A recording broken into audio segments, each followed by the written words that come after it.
नमस्कार। ये एक पुरुष का हाथ है जिनकी उम्र अगर कहा जाए लगभग 43 वर्ष के आसपास की इनकी उम्र है। 1980 का जन्म है।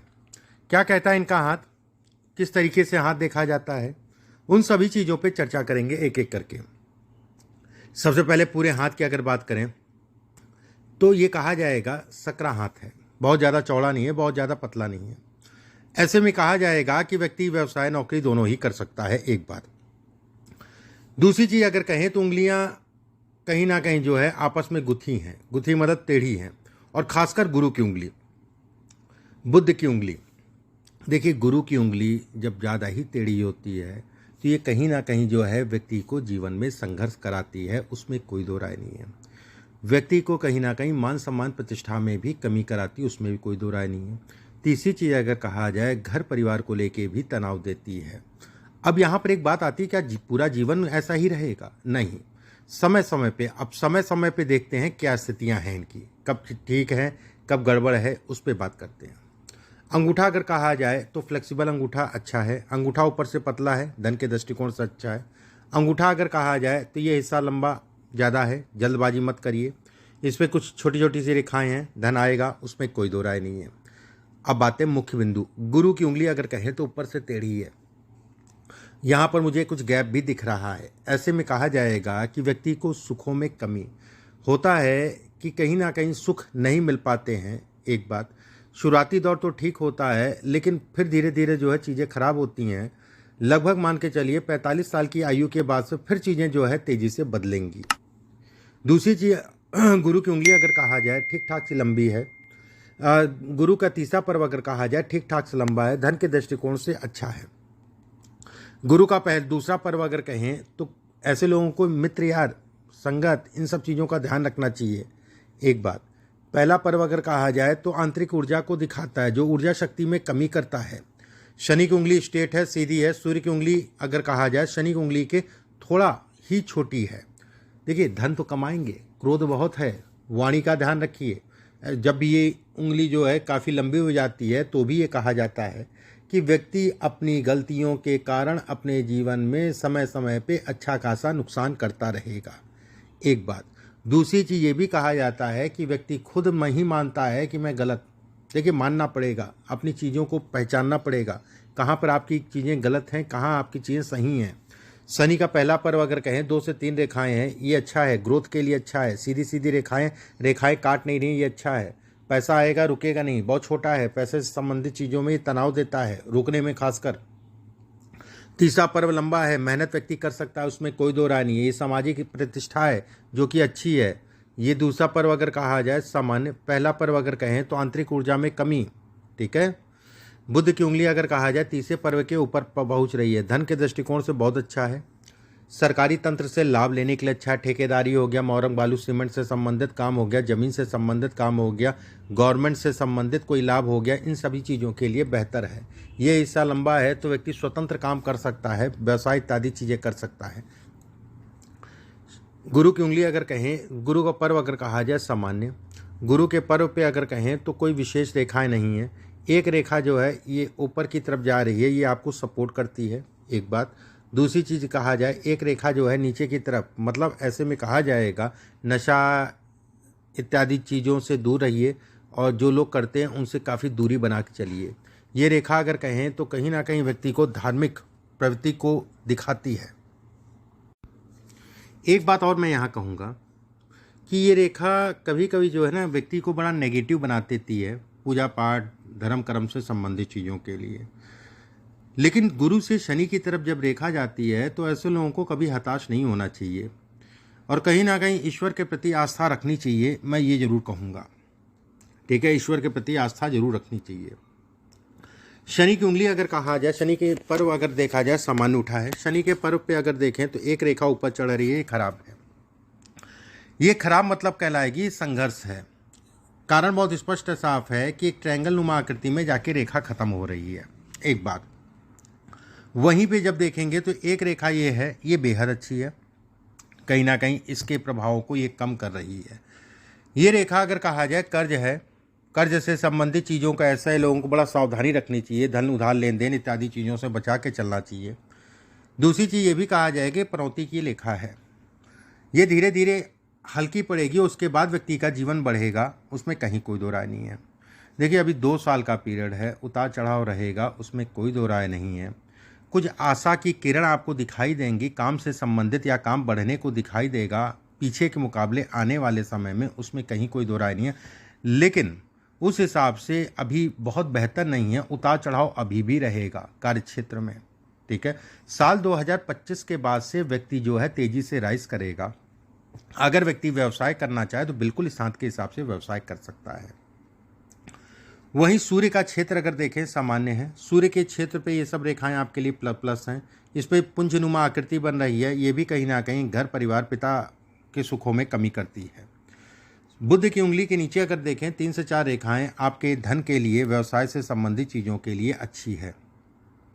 हृदय रेखा अगर कहा जाए तो गुरु पर्वत की तरफ जा रही है। ऐसे लोग भावुक होते हैं, ऐसे लोग दूसरों के फायदे के चक्कर में अपना नुकसान कर बैठते हैं, ये इसको भी बतलाता है।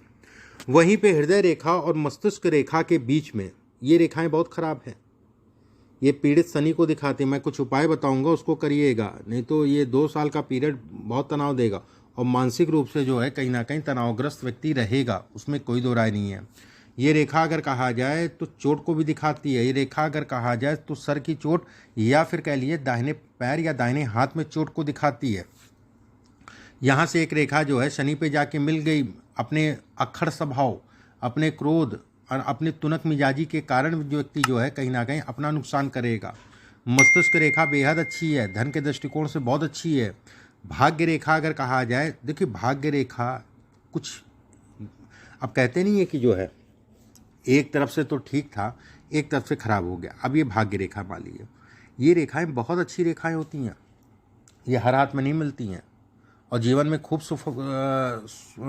कह लिए कि आपको जो है सफलता देती हैं। ठीक है, एक बार जैसे यहाँ तक का पीरियड आपका अगर कहा जाए, ये यहाँ तक की भाग्य रेखा, उसके बाद ये भी अगर कहें तो ठीक, उसके बाद से जो है बिल्कुल ही चौपट हो रखा है। मतलब 31-32 साल की उम्र तक का ये पीरियड है। ठीक है, यहाँ तक तो ठीक, उसके बाद जो है फिर ऐसा घूमी है रेखा, ये दाहिने घूम गई और ये बिल्कुल ही ख़राब कर रखी है। ये अगर कहें तो 38 से लेके आज तक का पीरियड है। अगर यहाँ पर यौनुमा आकृति बन रही, वैसे तो मुझे नहीं दिखाई दे रहा, अगर ये खुला है तो ठीक है। अगर ये आगे जाके मुड़ रहा है तो ये कहा जाएगा कि 47-48 वर्ष के आसपास की आयु में व्यक्ति का भाग्योदय होगा। ये तब तक जो है नहीं चढ़ने देगी जब तक ये पूरा, वैसे बनी नहीं है। ठीक है, आप परेशान मत होइए, कुछ रास्ते अभी भी खुलेंगे, लेकिन चीज़ें फंसेंगी, अटकेंगी, उस हिसाब से आपको फ़ायदा नहीं मिलेगा। 2025 के बाद से आपको तेज़ी से फ़ायदा मिलेगा। पीछे के मुकाबले आने वाले समय में अगर आप घर परिवार या घर परिवार के स्वास्थ्य या घर परिवार में हादसा, स्वास्थ्य से संबंधित चीज़ों को अगर आप किनारे कर दीजिए तो मैं ये कहूँगा कि कार्य क्षेत्र से संबंधित चीज़ों के लिए सामान्य, जमीन प्रॉपर्टी मकान से संबंधित चीज़ों में तनाव यह मौजूदा समय दिखाता है। अगर कुछ है तो कहीं ना कहीं तनाव को बढ़ाएगा। शुक्र का क्षेत्र बेहद अच्छा है। शुक्र पे अगर देखा जाए, ये रेखा आपको सपोर्ट है धन काम के लिए। ये रेखा प्रॉपर्टी से संबंधित चीज़ों में लाभ, ज़मीन से संबंधित चीज़ों में फ़ायदा, खाने पीने से संबंधित कामों में आपको सपोर्ट करेगी। ये रेखा अगर कहा जाए राहु की रेखा, थोड़ा सा अपने स्वास्थ्य का, वाहन गाड़ी का ध्यान रखिए। ठीक है, ये राहु की रेखा है। ये ये अच्छी रेखाओं में गिनती नहीं होती है। ऐसे में श्रावण चल रहा है, किसी विद्वान आदमी को पकड़ के अपनी राहु की विधि विधान तरीके से शांति करा दीजिएगा। ठीक है, विधि विधान तरीके से राहु की शांति ज़रूर करा दीजिएगा। वहीं जीवन रेखा अगर कहा जाए तो आपकी भाग्य रेखा पे आके मिल रही है, ये अच्छा संकेत है, उसमें कोई दो राय नहीं है। लेकिन प्रभाव 45 के बाद से आपके ऊपर पड़ेगा, ये तय है। अगर आप मुझसे ओवरऑल पूछेंगे तो जीवन में संघर्ष रहेगा, पीछे से बेहतर आने वाला समय है, जो कि आपके लिए अच्छा है, उसमें कोई दो राय नहीं है। एक बात, चंद्रमा का क्षेत्र अति भावुकता को दिखाता है। कहते नहीं है कि जो जिन पे मैं भरोसा करता हूँ वही धोखा देते हैं। जिन लोगों का ये हिस्सा सीधा होगा, ऐसे लोगों को धोखा जो है अपनों से ज़्यादा मिलता है। अपनों से ज़्यादा ऐसे लोग कहीं ना कहीं परेशान होते हैं। दवाई दारू पे धन का व्यय होता है, खर्च होता है। लेकिन जीवन में धन कमाएंगे, काम चलेगा, उसमें कोई दो राय नहीं है। थोड़ा सा सब्र रखिए। देखिए ये सब बेकार है, ये अच्छा नहीं है। भाग्य रेखा बहुत अच्छी है, ये रेखाएं बहुत अच्छी हैं। उसके बाद मस्तिष्क रेखा बहुत अच्छी है, गुरु का क्षेत्र बहुत अच्छा है, बुध का क्षेत्र बहुत अच्छा है, ये आपके हाथ में प्लस पॉइंट है। शुक्र बहुत अच्छा है, ये आपके हाथ में प्लस पॉइंट है, ये प्लस पॉइंट को दिखाता है। शुक्र अगर कहा जाए तो कहीं ना कहीं अति कामुकता को दिखाता है, कामुकता को बहुत ज़्यादा बढ़ाता है, ये इसके संकेत देता है। अब जैसे ये रेखा जो है चली गई आपकी जो है बुध की तरफ, ये कहीं ना कहीं जैसे कहते नहीं कि बुद्धि का भ्रष्ट हो जाना, अपने काम में अपना ही नुकसान कर लेना, ठीक है, ये इसके संकेत देता है। अभी मैं ये कहूँगा कि 1.5 साल कोई भी व्यवसाय इत्यादि चीज़ों के चक्कर मत पड़िएगा। अगर जो भी कर रहे हैं वही करते रहिएगा। साल 2025 के बाद से आपके लिए समय अनुकूल है। इसमें अगर कहा जाए तो गवर्नमेंट से संबंधित चीज़ें भी हैं, ठीक है। आप प्रयास करिएगा कभी मौका मिले कहीं अटैच होने का, उसमें अपने माल सप्लाई या उनमें काम करने के लिए, उन सभी चीज़ों के लिए भी अच्छा चलाएगा, उसमें कोई दो राय नहीं है। ये सब रेखाएं आपके लिए सपोर्टर हैं। ये बहुत कम ही हाथों में मिलती हैं ये रेखाएं। बस समस्या ये है कि यहाँ तक तो ठीक है, उसके बाद ऐसी भाग्य रेखा घूमी, इसे हम लोग कहते हैं प्रबल पितृदोष। पितृदोष, राहु की शांति अभी करा दीजिए। अभी पितरपक्ष लगेगा सितंबर में, किसी विद्वान आदमी को पकड़ के पितृदोष की शांति करा दीजिएगा।